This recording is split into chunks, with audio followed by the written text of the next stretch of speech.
సర్వం సిద్ధం. రోడ్లు, బారికేడ్ల నిర్మాణం పూర్తి. నిరంతర విద్యుత్తు సరఫరాకు జనరేటర్లు. అమరావతి నిర్మాణ పనుల పునఃప్రారంభోత్సవ సభా ప్రాంగణంలో కొత్తగా వేసిన 3 వాటర్ ప్రూఫ్ టెంట్లు, వేదికలను అధికారులు సిద్ధం చేశారు. ఎదురుగా సభా కార్యక్రమాన్ని తిలకించేలా భారీ టెంటు నిర్మిస్తున్నారు. హెలిప్యాడ్ నుంచి సభా ప్రాంగణం వరకు ప్రధానమంత్రి మోదీ వచ్చే మార్గంలో బీటీ రోడ్డు, బారికేడ్ల నిర్మాణాలు పూర్తయ్యాయి. 8 అనుసంధాన మార్గాల్లో విద్యుత్తు దీపాలు, జనరేటర్లను అమర్చారు. వేదిక ముందు విద్యుత్తు పనులన్నీ పూర్తయ్యాయి. పంచాయతీరాజ్ అధికారుల ఆధ్వర్యంలో ఎప్పటికప్పుడు పారిశుద్ధ్య పనులు చేయిస్తున్నారు.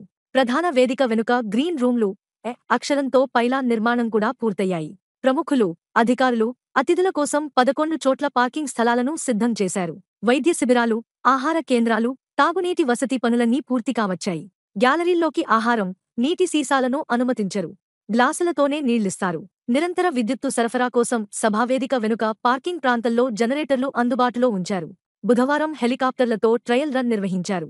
ఏర్పాట్లను బుధవారం కలెక్టర్ ఎస్. నాగలక్ష్మి పరిశీలించి అధికారులకు సూచనలు చేశారు.